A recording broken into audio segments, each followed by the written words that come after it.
الحمد للہ رب العالمین والصلاة والسلام علی سید الانبیاء والمرسلین اما بعد فاعوذ باللہ من الشیطان الرجیم بسم اللہ الرحمن الرحیم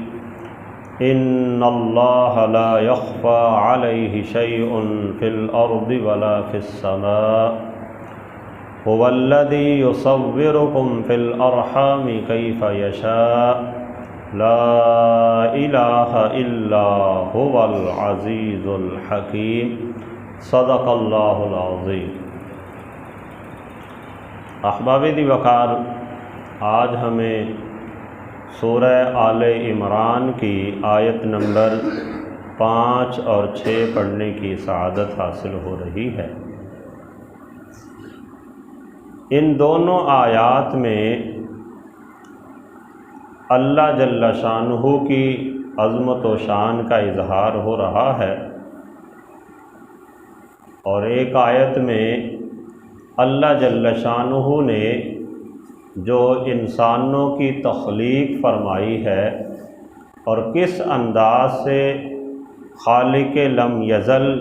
بندے کی شکل و صورت کو ماں کے پیٹ میں پردوں کے اندھیروں کے اندر بناتا ہے، اور کیسا اللہ تعالیٰ نے انسان کو اپنی قدرتوں کا شاہکار بنایا ہے، اس کا اظہار یہاں پہ ہو رہا ہے۔ ارشاد فرمایا ان اللہ لا یخفی علیہ شیء فی الارض ولا فی السماء، کہ بے شک اللہ تعالیٰ وہ عظیم ہستی ہے، لا یخفی علیہ شیء فی الارض ولا فی السماء،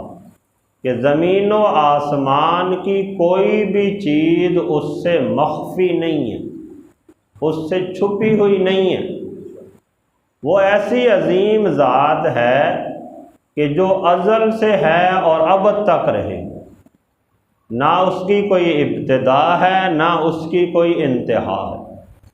اور کائنات کے اندر جو کچھ بھی ہے، چاہے وہ چھوٹے سے چھوٹی کوئی چیز ہو، کہیں مضبوط کمروں کے اندر بند پڑی ہو، اللہ جل شانہ سے وہ چھپی ہوئی نہیں ہے۔ کوئی بندہ یہ نہیں خیال کر سکتا کہ میرے دل کے اندر اگر کوئی خیال ہی آیا ہے تو وہی کسی سے چھپا رہ جائے۔ لوگوں سے تو بندہ چھپا سکتا ہے، لیکن اللہ تعالیٰ سے کسی چیز کو نہیں چھپا سکتا۔ اللہ نے ایک اور مقام پہ بھی اس کا اظہار فرمایا، واللہ علیم بذات الصدور،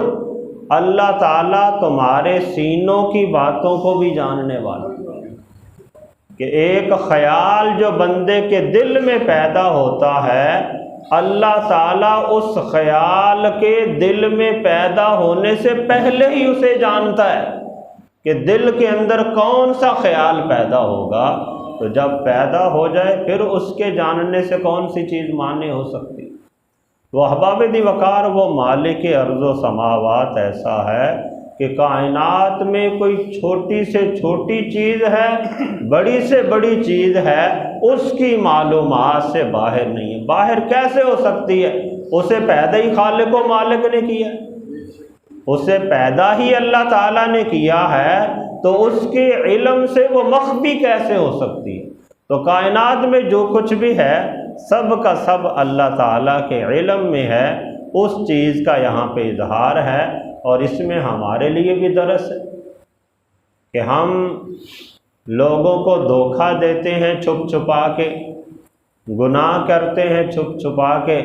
اور یہ سمجھتے ہیں کہ شاید ہمارے گناہ کا کسی کو پتہ ہی نہیں چلا۔ تو احباب دی وقار، دنیا میں کسی کو پتہ چلے یا نہ چلے، ایک ہستی ایسی ہے کہ جس سے ہمارا کوئی بھی فعل چھپا ہوا نہیں،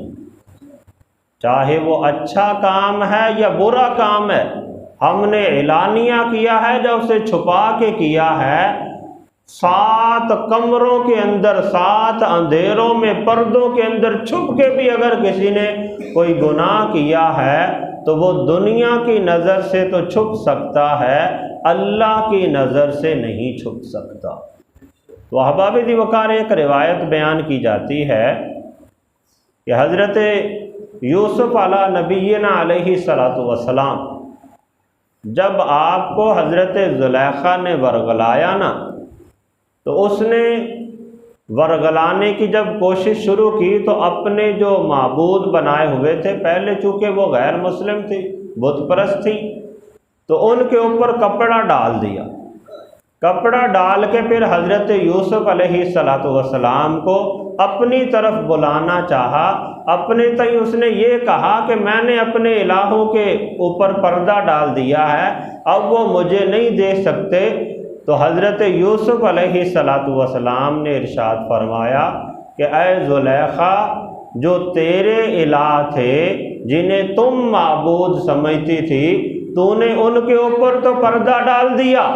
اب تو اپنے تئیں مطمئن ہو سکتی ہے کہ تیرا معبود تجھے نہیں دیکھ رہا، لیکن کہا کہ میرا معبود تو وہ ہے کہ جو بند کمروں کے اندر چھپ کے بھی بندہ کرے، میرا معبود اسے بھی دیکھتا ہے، اس سے تو کائنات کی کوئی چیز مخفی ہے ہی نہیں۔ تو بارکیف احباب دی وقار ایک اشارہ کرنا مقصود تھا کہ اللہ جل شانہ سے کوئی بھی چیز چھپی ہوئی نہیں ہے۔ پھر آگے اللہ جل شانہ نے ارشاد فرمایا هو الذی یصورکم فی الارحام کیف یشاء، اور وہی ذات ہے کہ جو رحموں کے اندر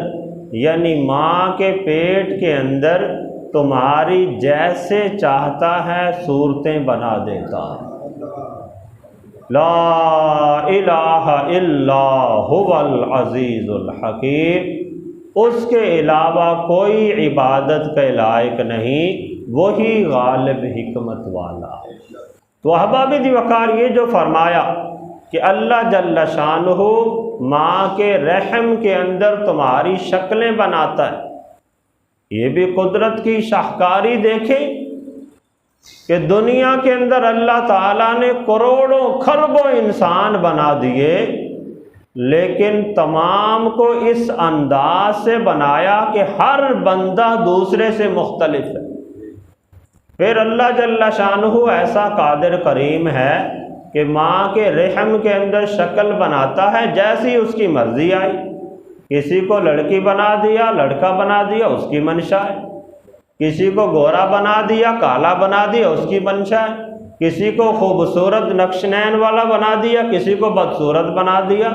وہ خالق و مالک ہے۔ کسی کے اعضاء کو بالکل صحیح سلامت تمام اعضاء پورے پورے بنا دیے، کسی کا کوئی عضو ناقص بنا دیا، وہ جیسے چاہتا ہے شکل کو تجویز فرماتا ہے۔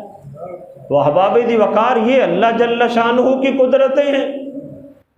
مفتی احمد یار خان نعیمی علیہ رحمہ نے اسی آیت کے ضمن میں ایک بات نقل کی کہ ایک مرتبہ حضرت علی المرتضیٰ رضی اللہ تعالی عنہ سے کسی نے کہا کہ جو شطرنج کا موجد ہے اس نے بھی کیسا کمال کیا ہے کہ ایک گز بھر کپڑا ہوتا ہے، اس کے اوپر 64 خانے بنائے جاتے ہیں، مگر جب بھی کھیلو تو اس کی کوئی نئی چال ہی سامنے نظر آتی ہے۔ کیسا کمال بندہ تھا جس نے ایک گز کپڑے کے اوپر 64 خانے بنائے، اور ایسی کمال کے ساتھ بنائے کہ جب بھی بندہ شطرنج کھیلے ایک نئی چال ہی اسے نظر آتی ہے۔ تو آگے تھے حضرت علی المرتضیٰ رضی اللہ تعالی عنہ، آپ نے ارشاد فرمایا کہ تم اس ایک گز کپڑے والے شطرنج کو تو دیکھ رہے ہو، کیا تم خالق و مالک کے کمال کو نہیں دیکھتے کہ جس نے ایک بالشت پر چہرہ بنایا، ہر چہرے کے اوپر اس نے 5 سوراخ بنائے، 2 آنکھوں کے، منہ کے، ناک کے، کان کے، اس انداز سے 5-6 سوراخ بنائے، اور ایسی کمال کاریگری سے بنائے کہ کروڑوں خربوں انسان موجود ہے، ان تمام کے جسم پہ نشان اتنے ہی ہیں، ان تمام کے جسم پہ سوراخ اتنے ہی ہیں، تمام کے جسم پہ 2 آنکھیں، ناک، منہ، کان اسی انداز سے ہے، لیکن فرمایا کسی ایک کی بھی شکل دوسرے سے ملتی نہیں ہے۔